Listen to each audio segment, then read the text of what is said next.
Hi, everybody. Welcome back to another day of virtual VSC. Really excited about today. We've got my friend and roommate, Sarah Audsley, interviewing Nandi Comer. Nandi's a poet coming out of Detroit right now. She was just a resident recently, and Nandi just had a book come out. I heard her read from it and saw some videos from her research when she was here. Pretty exciting stuff. Cool. Take it away, Sarah. Hi, Nandi. Hey. Thanks for being here to talk about your work. You've had a long relationship with Vermont Studio Center as you were a staff artist here as the writing program coordinator, one of my predecessors. And you were here in the fall of 2014 through the summer of 2015. We met in person actually when you were here as a resident in December, this past December 2019. And your book just came out, or is coming out in May, in about a month, called Tapping Out with Northwestern University Press. And I know that a lot of your tours and the travel and the plans that you had for that book tour have gotten canceled due to COVID-19. And I wanted to offer this opportunity for you to talk about your book and answer a few questions. So thanks for being here. Thank you so much. I'm so happy to see you. Thank you for bringing me. In your bio, you write that you're a proud Detroiter. For me, I am always in deep admiration for the Detroit poetry scene because a lot of the contemporary poetry that I'm reading and that is coming out of Detroit is many, many authors that I've really admired. And I was wondering if you could talk a little bit more about what it means to be in community there and how the place itself maybe influences your work and some of those literary friendships that you formed. Oh, wow. That's a lot. That's so much. I'm a proud Detroiter because I think it took me a long time to become a proud Detroiter. I was raised in the post-industrial Detroit where a lot of the factories were closing and a lot of us were being, and still are being raised to kind of leave the city. And because of the city's economic decline that we really haven't really recuperated from, I think as writers, we tend, as artists, as Detroiters, growing up, sometimes you hear people say, you know, if you really want to have success, you have to leave the city. And I will say that I kind of bought into that until I returned in 2005. And it was that return that was a little devastating for me because I had to come home for family and I was trying to reconcile all this freedom that I had had and then coming back to not only a hometown that I had really tried to escape, but also coming right back to my family's home. And so it was through actually the poetry family that I found that I fell in love with Detroit. It was poetry and activism. And so through some organizations like Allied Media Projects that really think about broad ways of thinking about activism, and then through this collective of poets who were all Detroiters who had studied pretty much as far as we could go in whatever institutions that were in Detroit, we kind of just decided that we needed to like learn a more in-depth thing. And it was through them that I actually started to fall back in love with the city and like really kept me out of a depression that I was going into after having a return. Are you referring to the Inside Out Literary Arts Project and then the technical athletics program that you worked in? No, actually. So I was actually I was a student of Inside Out Literary Arts when it was first established, and I still wanted to leave Detroit. But I eventually, when I came back, there was a poet by the name of Christina Archer who there's a very vibrant open mic scene, and there's a very vibrant slam scene, but I was a quiet poet by that time. I didn't want to be on stage. I was still like trying to negotiate what I could out of the page. And that wasn't something that I really was trained in. I had taken creative writing from high school as far as I could through undergrad. And then I would just constantly be writing, but I never had the kind of like training that really like had me study craft. And so Christina Archer approached a poet Vivi Francis, who I feel like now a lot of people know how much of an influence that she had on us. But at the time, I just knew she was a badass because I knew that when I was in high school, I had her once and I was like, yes, I'll study with her. Did something that I don't think a lot of older poets do in the United States, much less the world. And that's inviting writers into your home to do an in-depth workshop, a craft workshop, and actually teaching you how to do the work.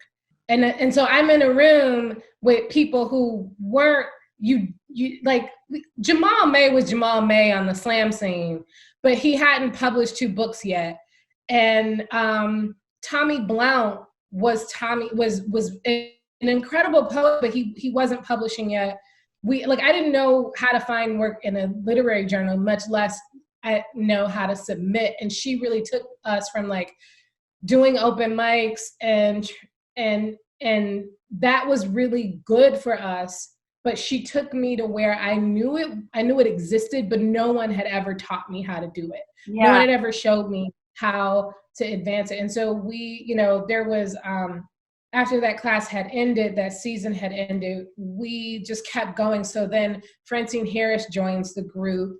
Then there was just like, let's just recognize that we're all working on the same shit. So we have D. Matthews is now in conversation. And so we all just were like having writer crushes on one another, knowing that we were really interested in craft. And so, and I still say that group, while that group fed me and gave me a haven, it's not at all representative of all the things that were happening in Detroit, because there are other collectives, there are other groups of people, there are other kind of movements happening in Detroit. And so, but those were the reason, like, I was like, oh, it took me so long to understand that this group of people this group was made in Detroit, and this is what made me happy, and these were the things that made me proud to be a Detroiter, which it was really hard for me to get to that place, and I'm so glad that I did. I'm so absolutely fortunate that I did. I think we as writers, we all often talk about how writing is such a solitary art, and what gets us through the solitary or self-isolation that takes to be really heartfelt on the page are those literary friendships. And it's not even I don't want to take out the word literary, because they're just friendships. They're people that are very dear to us, that help us along the way, and also that to be able to share your work with that level of vulnerability, and also to have someone call you out on your shit too, is like so helpful in my personal creative practice. There's certain people that I also lean on or share work with. I also want to say that one of the difficulties about growing up in Detroit, as I think now a lot of people think about Detroit artistry as like, oh, it's this haven of artistry. But to be in art and to be within the scope of like writing is it's a very nerdy thing to do. And it's not cool to be a nerd. And it wasn't cool to be a nerd when I was growing up. I'm just gonna say that. Like, no one was like, oh yeah, let's hunker down and read poetry. And so I think it also is a testament to mentors and what the lack of institutions can do to a place. So if you don't have examples, I mean, I give so much credit to someone like Vivi, who was really about trying to build the knowledge base. She's no longer in Detroit now. But when you think about Tahim Bajess coming from Detroit, and his story being that he had to leave the city in order to find the kind of education that he needed in order to really bring him to the point of building this just masterful work that he's doing. It reminds me of how I felt coming out, but how my direction really shifted when you have other people to share that kind of quest that are near you, so that you don't feel like you have to leave. I now know that I have a crew of folk that I can go into a cafe and we can just say, hey, have you looked at this book? And no one, and that group is not going to make fun of me. They're not going to when you're dealing with blue collar community in Detroit, they're like, yeah, nah, I'm not really like, you like getting into all of this cerebral stuff. And that can be really defeating for anyone who's trying to like, just like enjoy a book, you know? And that's not to say that like all of Detroit is like that, but it was something that oftentimes it was painful because I felt like I was always trying to be in a world that wasn't in Detroit. And so I'm just really grateful that I could find that. And now, I mean, the internet has made it a lot different, but when I was an undergrad, internet was not like it is now. Yeah. So. When you were a staff artist here in 2014 to 2015, you were working on this, partly working on the manuscript that is coming out in May called Tapping Out. I was wondering if you could tell us a little synopsis of some of that book. And I'm really interested in learning about how you became obsessed with Mexican wrestling and how you think about research and incorporating research into your poetics.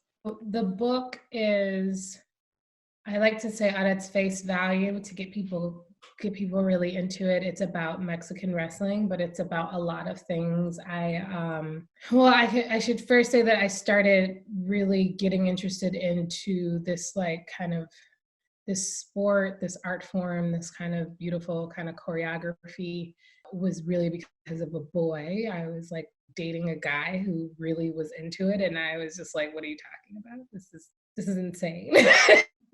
And so we were watching it on TV one day, and he was like, no, you gotta go. And I was very doubtful of how much I would be interested in this. I mean, I was like every kid who grew up in the 80s and 90s, and I watched wrestling until you realize it's like fake, and then you just stop watching it.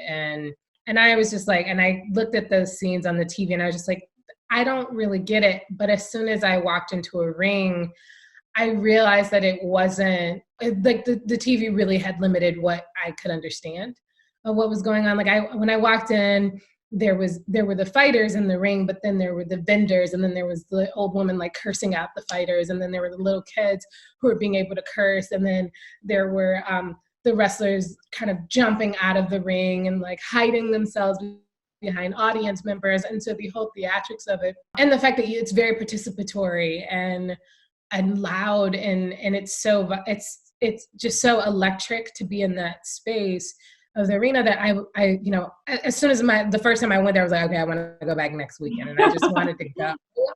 But I kind of I put it on the back burner because I went to my first match while I was living in Guadalajara, and so I was a middle school English teacher in Guadalajara, middle school and high school, and I lived there. And then as I said before, I had come back to Detroit. That was where I was coming from. I had to move back, and I at the time before I even had this idea, I'd been wrestling with what it meant to be a traveler of African descent in places where people of African descent are in very low populations and almost little to no presence. Living in Guadalajara was an everyday reminder of my Blackness, even more so than in the United States, to where people would like stare open-mouthed at me like they had never seen anyone of dark skin.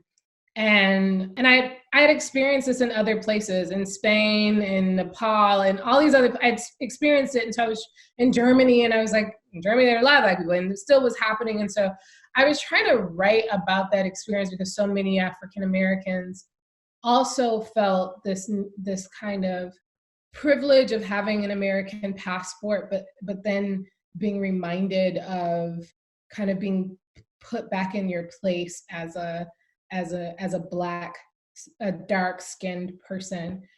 And so I was trying to write about that, and I was just writing really, really bad poems, and it just wasn't working. And so I was at Cave Canem, and Brenda Cardenas was a visiting writer, and she was wearing a bracelet that was imitative of like rosaries, and each of the beads was the face of a wrestler. And I was just like, where did you get that? And I was like, that's Mil Mascaras, and that's Blue Demon, and that's little, and she was like, why do you know their names?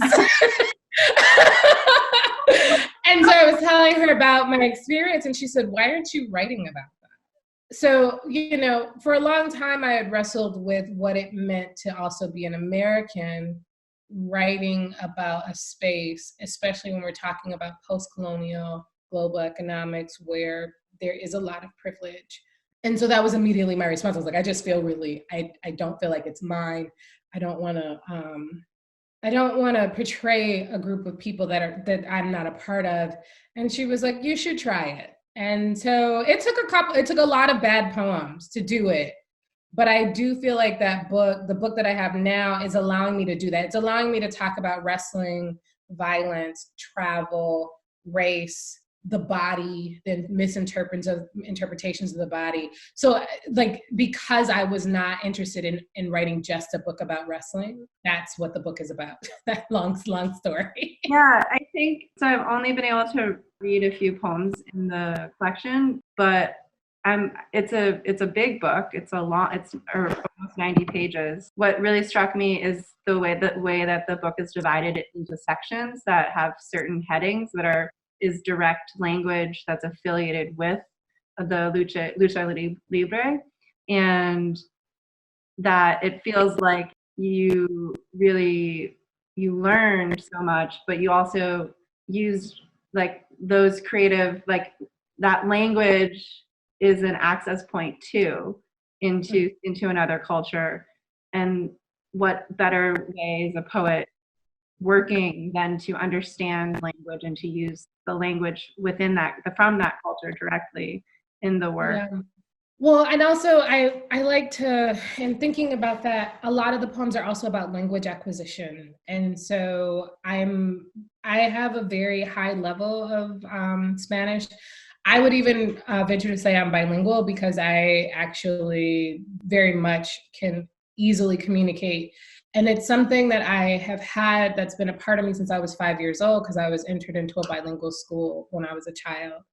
And it also means that like language it does something to have another language. It gives you access to actually other feelings, other experiences that aren't necessarily just like when I think about cultural bilingualism, oftentimes we're thinking about immigrants into another country, and that to a certain extent was the life that I had been living.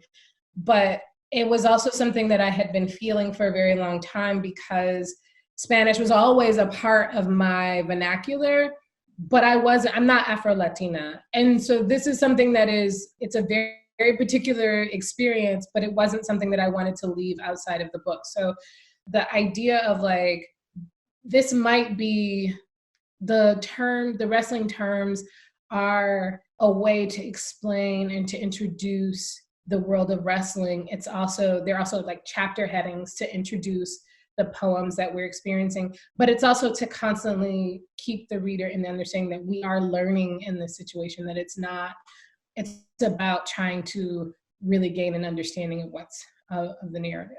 The way that a poetry collection can hold so many layers, and how that sequencing matters and becomes important when you're constructing the overall manuscript.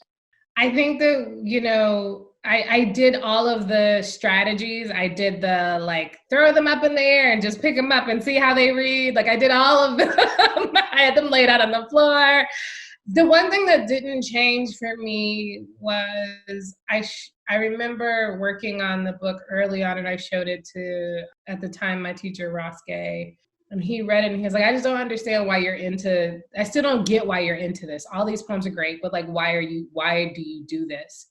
And that challenge became the first poem in the book on becoming a fan.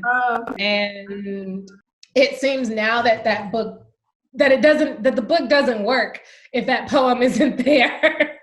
But once I wrote that poem, it in no way did I think that wasn't going to be the first poem. Like, I knew that had to be the way that the book opened, because it brings us into a scene, it brings us into the arena, but it also breaks off into this space of like going back to childhood and like trying to understand violence, trying to understand conflict. And like that for me was just like something I couldn't like, I refused to let that sequencing go. And it wasn't until I probably got most of the poems done that I started to write the definitions of terms.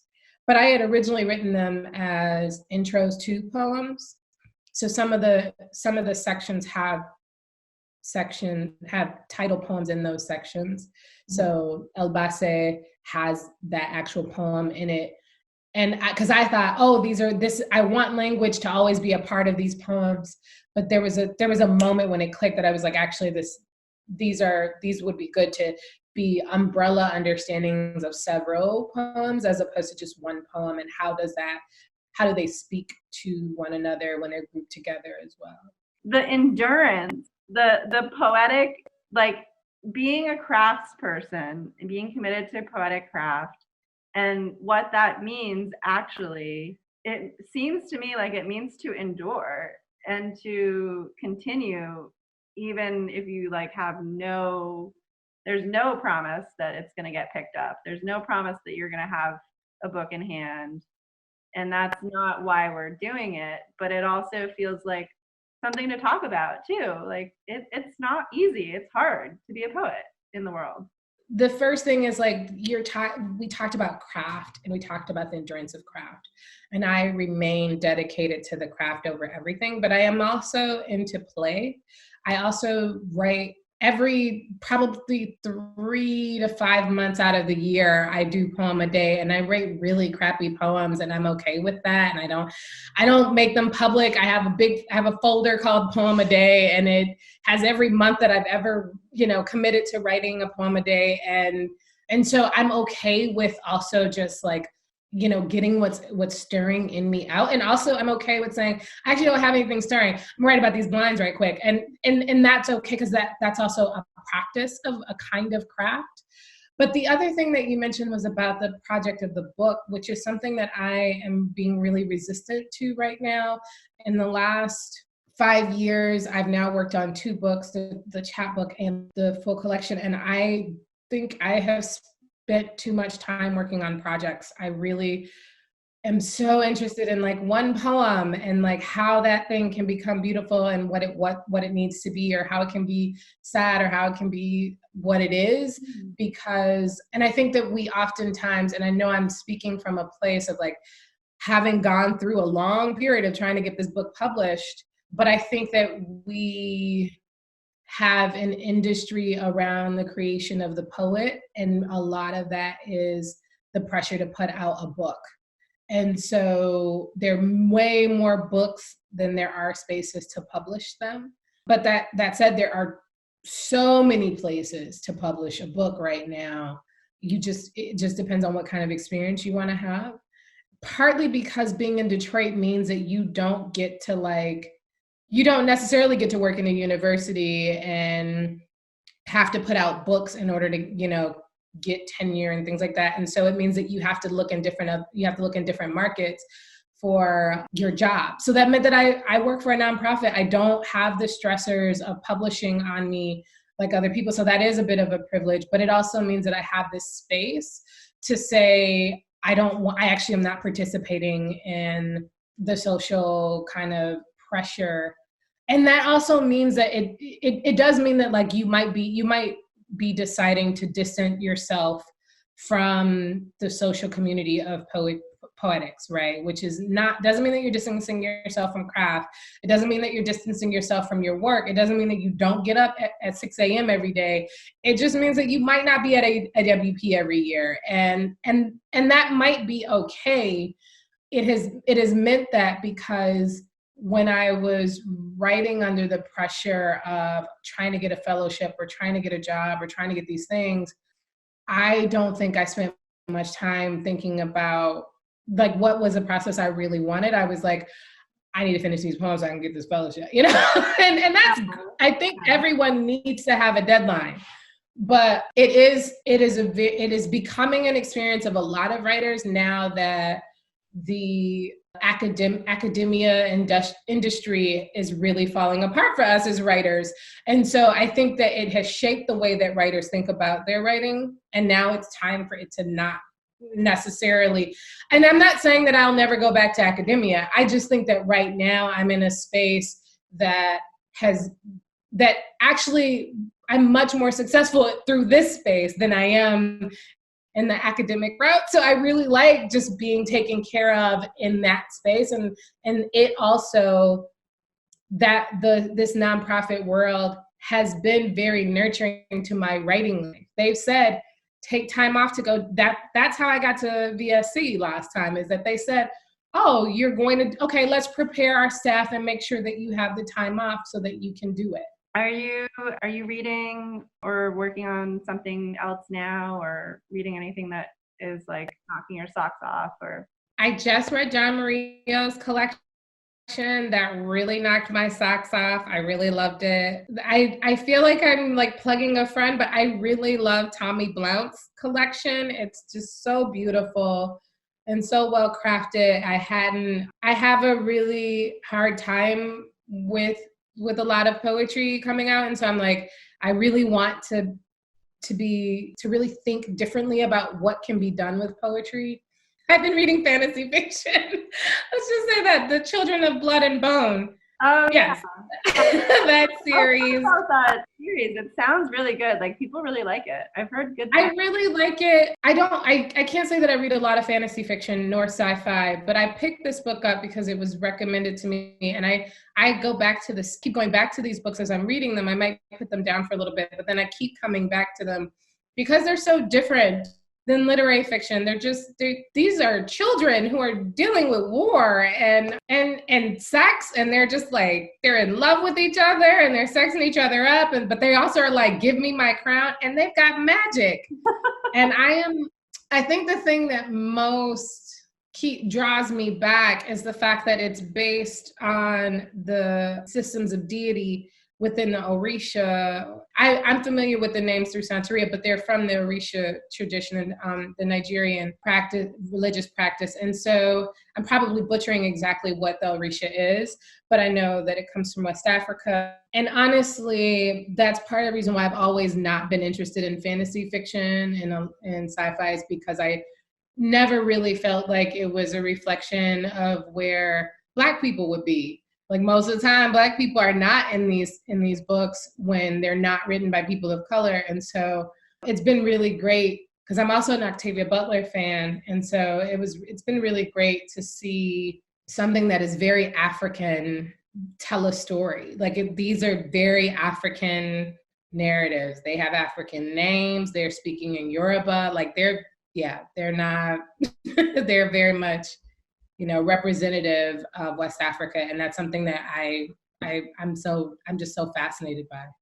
You mentioned that I started my staff artist position in 2014. Yeah.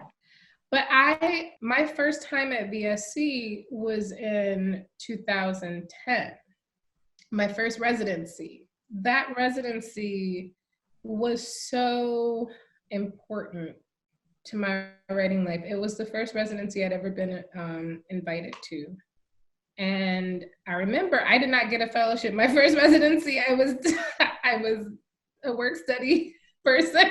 Yeah, I had to wake up every morning and get breakfast and wash dishes. I was 29 years old, which for nowadays that sounds like, oh, you should have been at grad school. You should have been working on your first book. And I wasn't. I had only just learned what an MFA was, and I was headed to my MFA program afterwards.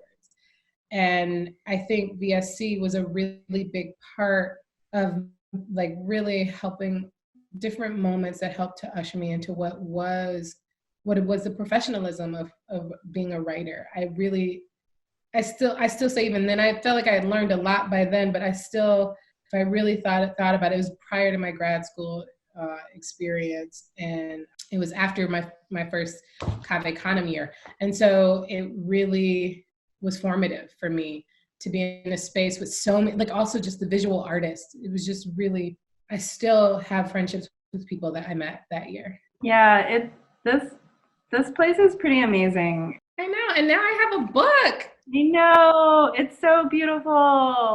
I would love to read something. I also just want to say a little bit, this cover here, it really means a lot to me because I was able to contact an artist in Chihuahua, Miguel Valverde. I was really just like he had done a mural for the 75th anniversary of the arena in Mexico City. And I was really just trying to see if I could get a detail of that mural for the cover. I was just trying to look for rights. And he was so excited that a poet in the United States would think to write poems about Mexican wrestling and lucha libre. And he was like, oh, no, I'm going to do you an original piece. And so this piece is really, it just really means so much to me. So anytime I can get, I really like, hey, that's Miguel's piece. Like, yes, it's so beautiful to me. I'm going to read a poem that's from a series that runs through the collection called How Not to Lose the Mask. There are different poems that just get into different ways, different tactics of how to get through life in a sense. And so this one is called How Not to Lose the Mask, Lucha de Apuesta, which is a betting fight. It means wrestlers usually have to put something on the line. And this is written for Pedro Aguayo Jr., who died in the ring in 2015. How Not to Lose the Mask, Lucha de Apuesta. The bet was mask for mask. This loser risked his hair. Now, the winning fighter wields the winning razor in his right hand, a tuft of the sorry sap's locks in his left. I'll bet you my money for your car, his house for your dressing room. She who loses will work as a servant for the champion, drowning for electric shock. And when there's nothing on the line, everything is on the line. His elbow's last lace of cartilage will give. One too many hits might shatter her knee. Most lucky wrestlers will lose mobility in 2 places, while the unlucky, 3 broken vertebrae, his last breath slipping from his chest.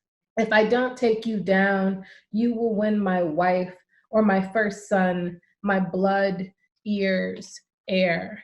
But you will lose memories, your grandmother's face, how to tie a knot, the digits of your address, how to win at risking. What do we win? A wandering walk in a new suburb, naming all familiar and foggy things. I think that's why I gravitated to leaning more into the themes of wrestling, because once I learned persona and the empathy but also this freedom of voice that I could access, I really sometimes just preferred it. Oftentimes I am wearing the mask of a different personality in my poems, sometimes to the detriment of my readers because they don't know when it's me or someone else talking.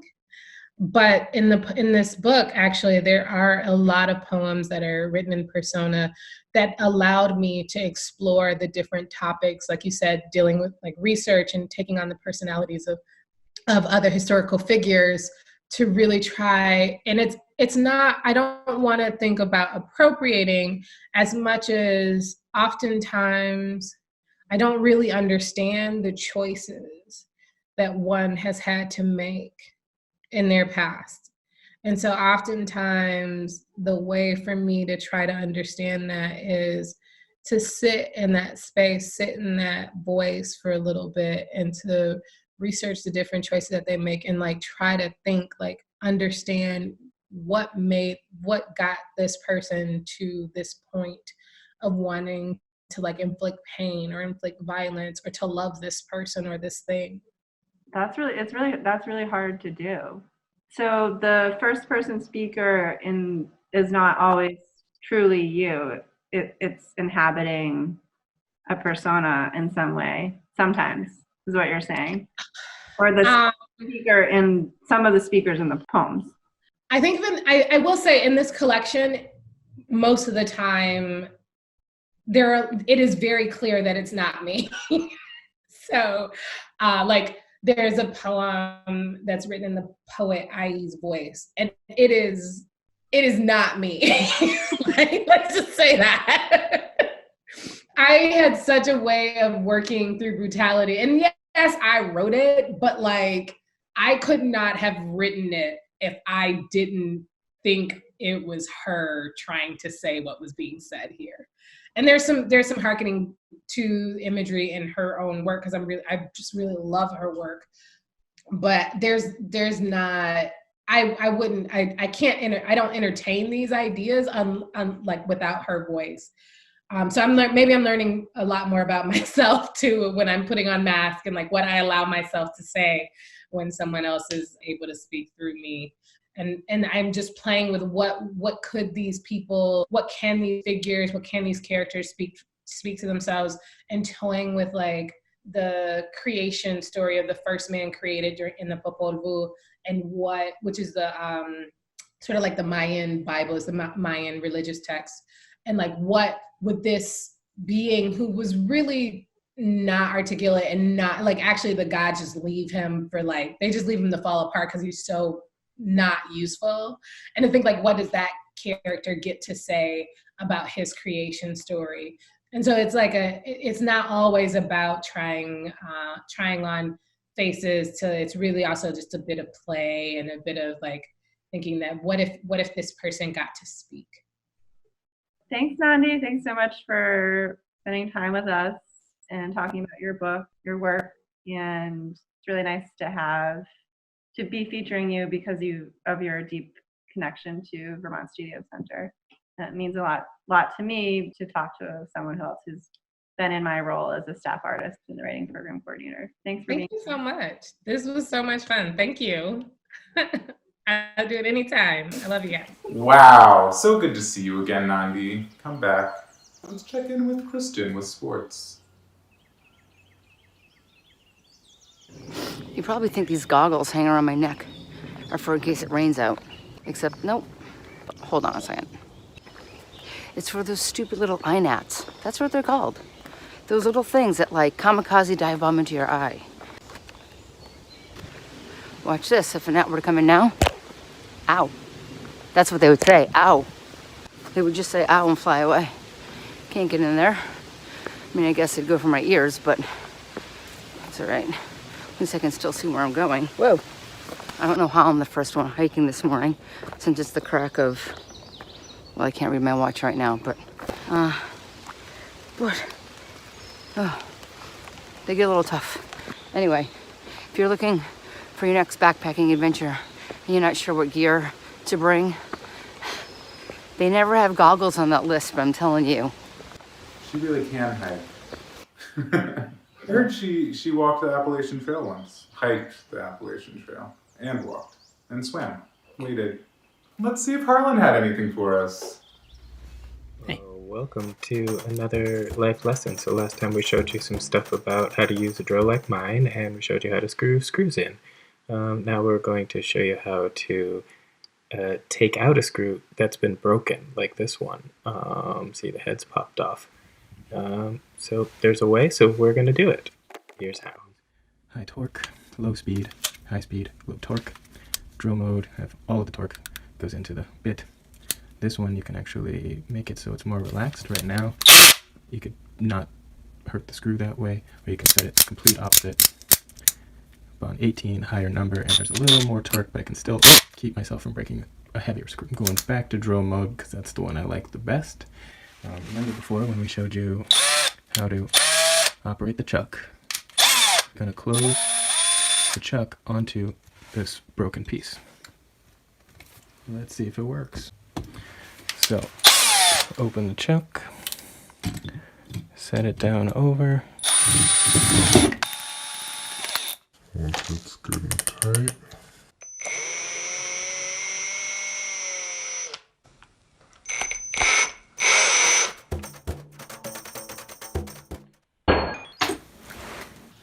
Wow, y'all. That was great. What a fun day. So good to see you again. Is it warm where you are? Not here. It's nice. I enjoy it. It snowed last week. And that's about it. So, see you next week. Bye!